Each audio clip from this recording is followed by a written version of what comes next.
Hello everyone, আসসালামু আলাইকুম। কেমন আছো তোমরা? আশা করব যে যেখান থেকে আমার ভিডিওটা দেখছো প্রত্যেকেই কিন্তু খুব ভালো আছো আর সুস্থ আছো। আর আমরাও কিন্তু বেশ ভালো আছি। আমি প্রতিদিন তোমাদের সাথে ভিডিও শেয়ার করি আমার সংসারে কোনো না কোনো কাজ দিয়ে। কিন্তু দেখো, আজকের ভিডিওটা একটু অন্যরকম লাগছে না? হ্যাঁ, একটু অন্যরকমই আজকেরটা। তো দেখো, আমি কিন্তু সকালে উঠে আগে চলে এসেছি ছাদে। যেহেতু ঝিমঝিম করে বৃষ্টি হচ্ছিল আর প্রচণ্ড জানো তো ঝোড়ো হাওয়া দিচ্ছে। তো বৃষ্টির জন্য মেন আসা নয়, আসা ঝোড়ো হাওয়ার জন্য। আর দেখো, তাই গাছটা কিন্তু পুরো উল্টে পড়ে গেছে। আসলে কি বলো তো, আমি একটা অন্য সংসারের গুরুদায়িত্ব আমার কাঁধে তুলে নিয়েছি। তো সেই দায়িত্বটা তো একটু বেশিই থাকে না, তাই ভিডিওটা একটু অন্যরকমভাবে স্টার্ট করলাম। তোমরা পুরো ভিডিওটা দেখো, তোমরা ডিটেলসে জানতে পারবে। আমি এই ভিডিওর মধ্যে সমস্ত কিছুটা বলবো। আসলে কি বলো তো, নিজের সংসারের কাজ করাটা হলো দায়িত্ব, আর যখন তুমি অন্যের সংসারের দায়িত্ব নেবে সেটা হলো গুরু দায়িত্ব। আমার সাথে সেরকমই হয়েছে আর কি। আমরা যে বাড়িতে থাকি, তোমরা অনেকেই জানো, যারা আমার সমস্ত ভিডিও দেখো তারা কিন্তু জানো যে আমি রুম রেন্টে থাকি। তো আমরা এখন যে বাড়িতে থাকি, এই বাড়ির দিদির দুই ছেলেই ইন্দোরে থেকে পড়াশোনা করে। তো যেহেতু দুদিন ছুটি আছে, মানে রবিবার তো এমনিই ছুটি, আর সোমবার দিন নবী দিবসের কারণে ছুটি, তাই দিদি ছেলেদেরকে বলেছিল বাড়িতে আয়, মন খারাপ হচ্ছে, দেখা হবে। কিন্তু ছেলেরা বলে এখন আসবো না, এই কালী পুজোতে আসবো। আর মায়ের মন বুঝতেই পারছো, দিদিরাও কিন্তু হাজব্যান্ড ওয়াইফ দুজনেই চাকরি করে। তো দিদিদেরও ছুটি আছে, তাই দিদি আর ছেলের সাথে দেখা করার ইচ্ছেটা চেপে রাখতে পারলো না। সেই জন্য আমার উপরই দিল এই দায়িত্বটা। দিদি একদিন আমাকে বলে, আচ্ছা আমি যদি বাড়ি থেকে কোথাও যাই, এই বাড়ির দায়িত্বটা নিতে পারবে? মানে এই বাড়িটা 2-4 দিনের জন্য একটু দেখভাল করতে পারবে? আমি বললাম হ্যাঁ, কেন পারবো না। তো তখন দিদি বলে, ঠিক আছে আমি আমার ছেলেদের কাছে যাব, তুমি 2 দিন দেখো। আর ঠিক আছে, কোনো অসুবিধা নেই, আপনি যান, আমরা ঠিক দেখে নেব। আসলে কি বলো তো, এই বাড়িতে না আমরা ভাড়া থাকি, আর থাকে একটা ভাইয়া। যেহেতু উনি একা থাকেন সেই জন্য, আর আমরা ফ্যামিলি নিয়ে থাকি, তাই দিদি এই দায়িত্বটা আমাদের উপরেই দিলেন। আসলে কি জানো তো, আমরা কিন্তু এ বাড়িতে এসেছি খুবই অল্প দিন, এখনও 2 মাসও পূর্ণ হয়নি আমাদের। এর আগে আমরা একটা অন্য বাড়িতে থাকতাম। তো এই অল্প 2 মাসের মধ্যেই দিদির সাথে আমাদের এত সুন্দর একটা বন্ডিং হয়ে গেছে যে তোমাদেরকে কি বলবো। মানে এত সুন্দর সম্পর্ক, তোমরা ভাববে যেন কত দিনের পরিচয়। আর সত্যিই তো বলো, না হলে কেউ এত বড় একটা বাড়ির দায়িত্ব আমাদেরকে দিয়ে যায়? আমাদের সাথে কোনো রক্তের সম্পর্ক নেই, আমরা না দীর্ঘদিন এখানে থাকি, তো সেখানে এত বড় একটা দায়িত্ব দিয়েছে মানে তো বুঝতেই হবে না, সম্পর্কটা কিন্তু খুব ভালো। আর সব থেকে বড় ব্যাপার হলো, দিদি কিন্তু ভীষণ ভালো, খুব অল্প দিনের মধ্যে সবাইকে আপন করে নেয়। আমি কিন্তু এতটা ভালো কারোর সাথে মিশতে পারি না, জানো তো। তো যাই হোক, এদিকে দেখো, তোমাদের সাথে গল্প করতে করতে আমার কিন্তু অনেকটা কাজ এগিয়ে গেছে। কি বলো তো, তোমাদের সাথে যখন গল্প করি না, তোমরাও আমার এত কাছের একটা ফ্যামিলি মেম্বার হয়ে গেছো যে তোমাদের সাথে আমি যখন গল্প করি, আমি বুঝতে পারি না কখন যে কিভাবে আমি কাজ করে নিই। এই জন্যই আমার ভিডিও বানাতে জানো তো ভীষণ ভালো লাগে। আর আগে যখন আমি ভিডিও বানাতাম না, তখন যখন সংসারের কাজগুলো করতাম, জানো তো মনে হতো যেন সংসারে কত কাজ, কখন শেষ করব। প্রতিদিন একই কাজ, একই রুটিন, একই করতে হয়, একটু কিন্তু বোরিং ফিল করতাম। আর এখন যখন আমি ভিডিও বানাই, তোমাদের সাথে কথা বলি, তখন কিন্তু আমার কাজটা কাজ বলে মনেই হয় না। কারণ মানে কথা বলতে বলতে না কাজটা শেষ করে ফেলি, তা বুঝতেই পারি না। আমার মনে হয় যে কখন তোমাদের সাথে আবার কথা বলবো, আবার কখন কালকের দিনটা আসবে, আবার আমি সংসারের কাজ করব, আর তার সাথে ভিডিও বানিয়ে তোমাদের সাথে কথা বলবো। তোমাদের সাথে ভিডিওর মাধ্যমে কথা বললেও তোমরা যখন আমাকে কমেন্ট করো না, তোমাদের কমেন্টগুলো যখন আমি পড়তে থাকি, মনে হয় যেন তোমাদের সাথে আমার ডিরেক্ট কথা হচ্ছে। আমার এটা ভীষণ ভালো লাগে, জানো তো।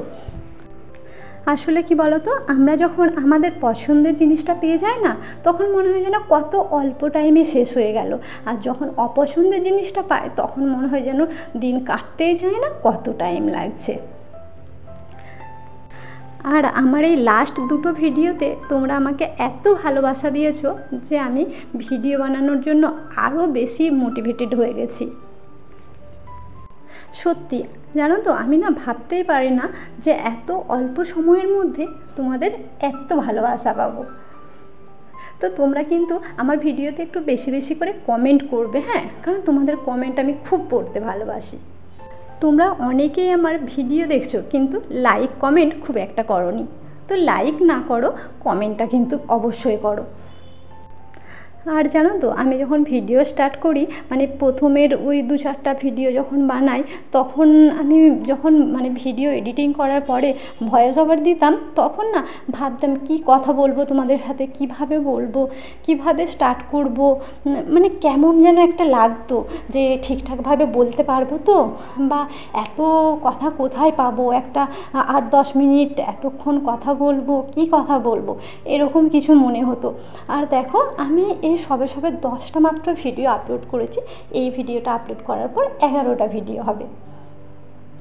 তো এখন আমি তোমাদের সাথে কথা বলতে বলতে মানে আমার ভিডিও শেষ হয়ে যায় কিন্তু কথা শেষ হয়নি।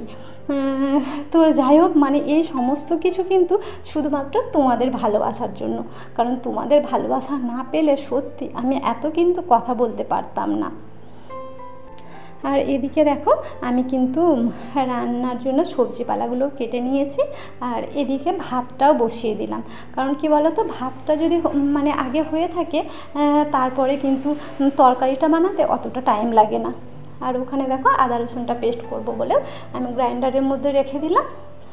আর এখানে কুমড়োটা কেটে নিচ্ছি। আজকে জানো তো, পুঁই শাক, কুমড়ো, আলু আর মাছের মাথা দিয়ে ঘন্ট বানাবো। আর তার সাথে করব পেঁয়াজ বাটা দিয়ে মাছের ঝোল।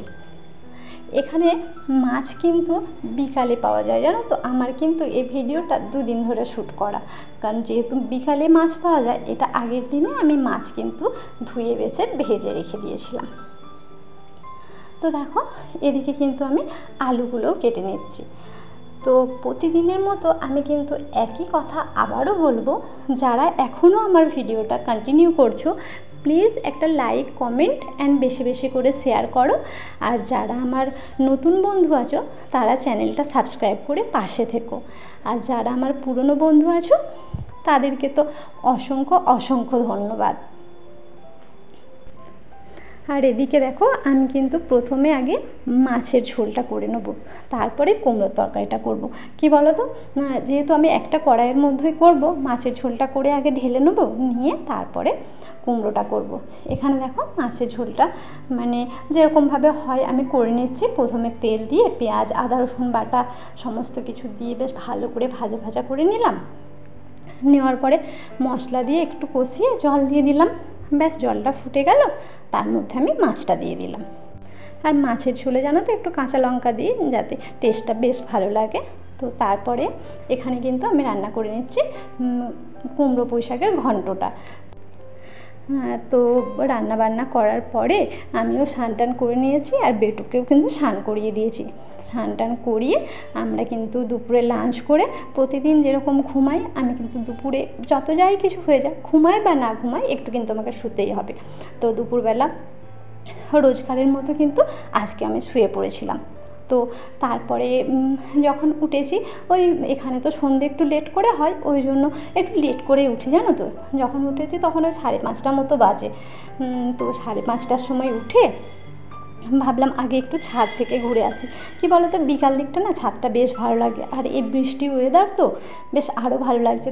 আর দেখো, ছাদ থেকে যেহেতু পাহাড়টা দেখা যায়, পাহাড়ের অপরূপ সৌন্দর্যটা একবার দেখো, মনে হচ্ছে যেন মেঘের সাথে পুরো পাহাড়টা মিশে আছে। তোমরা ক্যামেরায় কতটা বুঝতে পারছো জানি না, কিন্তু সামনে থেকে দেখতে বেশ ভালো লাগছে। আর দেখো, তার সাথে কিন্তু আমি একটু পপকর্ন ভেজে নিয়েও চলে এসেছি। মানে এরকম একটা ওয়েদারে বেশ ছাদে বসে বসে পাহাড় দেখে দেখে পপকর্ন খেতে কিন্তু দারুণ লাগছে। তো এর সাথে সাথে আজকের ভিডিওটা আমি এই পর্যন্তই রাখছি। ভিডিওটা ছেড়ে যাওয়ার আগে কোথাও কোনো কিছু যদি ভালো লেগে থাকে প্লিজ একটা লাইক, কমেন্ট অ্যান্ড বেশি বেশি করে শেয়ার করো। আর তার সাথে সাথে আমাদের জন্য অনেক অনেক দোয়া করো, বিশেষ করে আমার বেটুর জন্য।